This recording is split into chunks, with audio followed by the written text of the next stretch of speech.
নমস্কার বন্ধুরা। এই গরমে বাঙালির কিন্তু প্রতিদিন মুসুর ডাল একটা কমন ডাল হয়ে গেছে। আর সেই ডালটা কিন্তু ভাতের সঙ্গে লাগবেই। আর সেই ডালটা অন্য স্বাদে কীভাবে বানিয়ে নেবেন চলুন তাহলে দেখা যাক। আর অন্য স্বাদে বানিয়ে নিলে সেই ডাল দিয়েই কিন্তু এক থালা ভাত আপনি খেতে পারবেন। নতুন বন্ধু হলে চ্যানেলটিকে সাবস্ক্রাইব করার জন্য অনুরোধ রইল। আর পুরনো বন্ধুদের অনেক অনেক ধন্যবাদ জানিয়ে চলে আসলাম। মুসুর ডাল এখানে আমি ধুয়ে নিয়েছি, আর তার সঙ্গে কিছু সজনা আমি কেটে নিয়েছি এবং ধুয়েও নিয়েছি। এবার আমি এদিকে কড়াইয়ে আগে থেকে জল বসিয়ে দিয়েছি, আর জলটা যখন ভালো করে ফুটতে শুরু করবে তখন ধুয়ে নেওয়া মুসুর ডালগুলোকে জলের মধ্যে আমি দিয়ে দেব। জলের মধ্যে দেওয়ার পর ডালটা কিন্তু ফুটতে শুরু করেছে বেশ সুন্দর। আর ডাল থেকে আমি দুবার কিন্তু ফেনা তুলে ফেলে দিয়েছি। এবার ডালটা হাফ সেদ্ধ হয়ে গেলে ডালের মধ্যে আমি পরিমাণ মতো লবণ দিয়ে দেব, আর দিয়ে দেব হলুদ। লবণ হলুদ দেওয়ার পরে এখানে আমি দিয়ে দেব এখন 5টে কাঁচা লঙ্কা।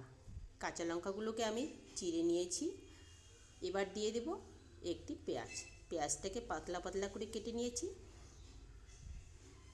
ডাল কিন্তু প্রায় 50%-এর বেশি সেদ্ধ হয়ে গেছে। এদিকে অন্য একটি ফ্রাই প্যানে আমি সর্ষের তেল দিয়ে তেলের মধ্যে দিয়ে দিলাম 3টে শুকনো লঙ্কা, একটি তেজপাতা। এবার দিয়ে দেব 5-6টি কাঁচা লঙ্কা। আর কাঁচা লঙ্কাগুলোকে চিড়ে নিয়েছি। আর দিয়ে দেব 5 ফোড়ন, দিয়ে দেব পেঁয়াজ। সমস্ত কিছু থেকে একটু সুন্দর গন্ধ বের হলে তারপর আমি এখানে দিয়ে দেব কেটে রাখা সজনাগুলো। পেঁয়াজগুলো যখন একটু নরম হবে এরকম, তখন আমি সজনাগুলোকে দিয়ে দেব। সজনেগুলো দেওয়ার পর একটু ভালো করে নেড়ে নেব। আর এদিকে ডাল কিন্তু 50%-এর বেশি সেদ্ধ হয়ে গেছে। ডালটাকে আমি কাটা দিয়ে দেব। এবার সজনার মধ্যে আমি দিয়ে দেব পরিমাণ মতো লবণ, আর দিয়ে দেব সামান্য একটু হলুদ।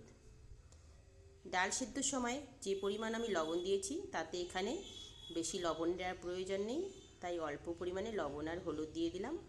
লবণ হলুদ দেওয়ার পরে সজনাগুলোকে ভালো করে কিছুক্ষণ ভেজে নেব। সজনাগুলো যখন ভালো করে ভাজা হয়ে যাবে তখন আমি সেই সজনেগুলোকে ডালের মধ্যে দিয়ে দেব।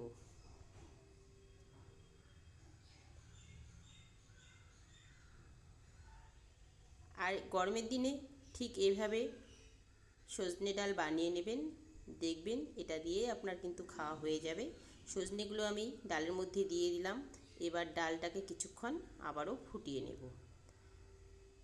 প্রায় 3-4 মিনিট ফুটিয়ে নেব, তাতেই কিন্তু সজনেগুলো সুন্দরভাবে সেদ্ধ হয়ে যাবে। 3-4 মিনিট হয়ে গেছে। এখন গ্যাসের ফ্লেমটাকে বন্ধ করে দিয়ে এখানে নামিয়ে নেব।